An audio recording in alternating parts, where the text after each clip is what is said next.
कि 3 लोकसभा नशिस्तों के लिए तकरीबन 1,13,000 कश्मीरी माइग्रेंट वोटर्स वोट डालने के अहल हैं। असिस्टेंट रिटर्निंग अफसर बनाए माइग्रेंट्स डॉक्टर रियाज अहमद ने कहा कि माइग्रेंट वोटरों के लिए जम्मू, उधमपुर और दिल्ली में वोट डालने के लिए पोलिंग मराकज कायम किए गए हैं। उन्होंने मजीद कहा कि ऐसे वोटर्स जो आउटसाइड स्टेट मुकीम हैं वो बैलेट के जरिए वोट डाल सकते हैं।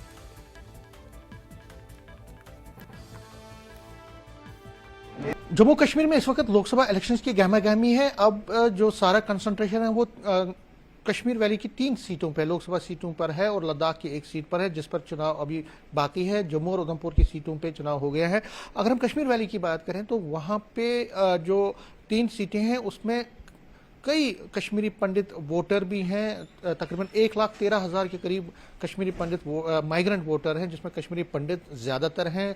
मुस्लिम और सिख कम्युनिटी के भी कुछ वोटर हैं इसमें। मेरे साथ इस पर बात करने के लिए हैं डॉक्टर रियाज अहमद। ये ARO है, असिस्टेंट रिटर्निंग ऑफिसर बनाए गए हैं इसके लिए और ऑफिशियल है ये रिलीफ कमिश्नर डिपार्टमेंट में। सर, न्यूज़ 18 से बात करने के लिए शुक्रिया। सबसे पहले पूछना चाहूँगा रियाज साहब कि क्या क्या अरेंजमेंट्स हैं, कितने वोटर हैं टोटल, कितने पोलिंग बूथ बनाए गए हैं और किस तरह से अरेंजमेंट्स हैं कश्मीरी पंडित ये वोटर्स के लिए? अच्छा, देखिए, मैं आपके माध्यम से ये बताना चाहता हूँ कि इस बार जो एम स्कीम थी, जो बड़ी देर से डिमांड थी कि एम स्कीम को स्क्रैप किया जाए, एम फॉर्म को, वो इस बार स्क्रैप हो चुका है। एम फॉर्म जो है उसकी जगह हमने वोटर्स को मैप किया है कंसर्न जोन्स के साथ, और हर जोन के साथ एक पोलिंग स्टेशन जो है वो मैप किया है। और इस हिसाब से हमारे जम्मू में जो है स्पेशल पोलिंग स्टेशन 21 हैं, तो इसी तरह उधमपुर में 1 पोलिंग स्टेशन है और दिल्ली में 4 है। दिल्ली में जो हालांकि ये स्कीम जो है कंटिन्यू करेगी एम फॉर्म जो है, और जम्मू और उधमपुर में ये स्क्रैप कर दिया गया है। तो इसके बाद जहाँ तक बात रही हमारे वोटर्स की, तो वोटर हमारे पास migrant voter as of now हमारे पास 1,13,000 के करीब माइग्रेंट वोटर है, और जो अप्रॉक्सीमेटली 50 से 60,000 जम्मू में रिजाइड कर रहे हैं। तो उनके लिए फैसिलिटीज़ इलेक्शन कमीशन ने, जैसे कि ये ट्रांसपोर्ट फैसिलिटी है, फ्री ट्रांसपोर्ट फैसिलिटी है, पिक एंड ड्रॉप जो है सुबह 6 बजे से लेके शाम को 6 बजे तक रहेगी।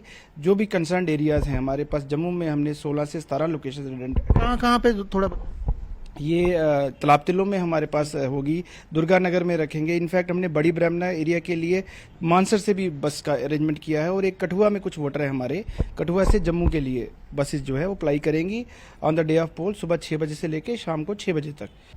ये बताइए कि जो बैलेट जो बाहर रहते हैं, जैसे मुंबई है, कोई हैदराबाद रह रहा है, कोई बाहर के जगहों पे रह रहा है, उनके लिए जो प्रोसेस है वो क्या है? उनके लिए वो किस तरह से वोट डाल सकते हैं बैलेट के जरिए?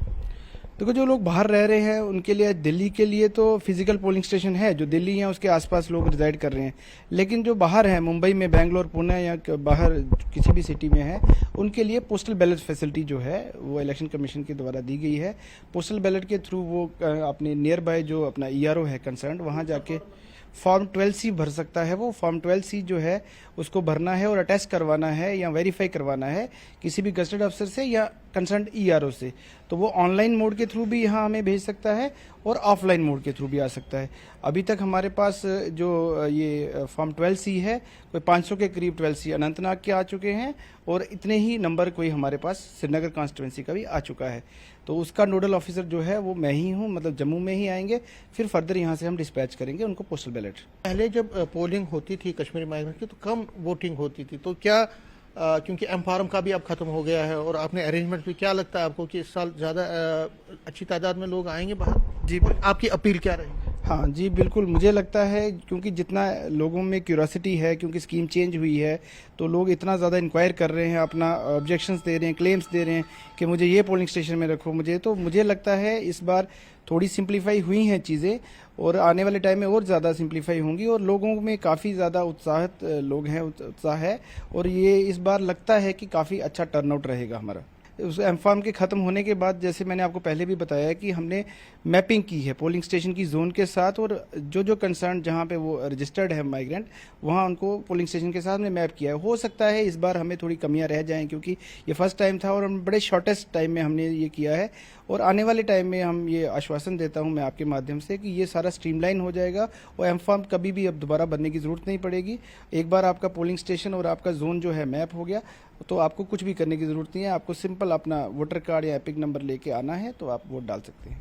न्यूज़ 18 से बात करने के लिए शुक्रिया। तो डॉक्टर रियाज अहमद थे, ये ARO हैं माइग्रेंट्स, उनको पूरा नोडल ऑफिसर बनाया गया है इस सारे प्रोसेस का, इलेक्शन प्रोसेस का, माइग्रेंट्स का। ये एश्योर करते हैं कि जितने भी अरेंजमेंट्स हैं वो कंप्लीट कर दी गई हैं और पोलिंग स्टेशंस को आइडेंटिफाई किया गया है, पिक एंड ड्रॉप की भी अवेलेबिलिटी रहेगी और जिस तरह से बाहर लोग रहते हैं उनके लिए बैलेट पेपर्स का भी इंतज़ाम है। तो इनकी अपील है कि ज़्यादा से ज़्यादा, और हमारी भी अपील है कि जब भी 13 तारीख से जब कश्मीरी माइग्रेंट वोट डालने जाएं तो वो भारी संख्या में बाहर निकलें, वोट डालें और अपने जो डेमोक्रेटिक राइट्स हैं उसका वो यूज़ करें, इस्तेमाल करें।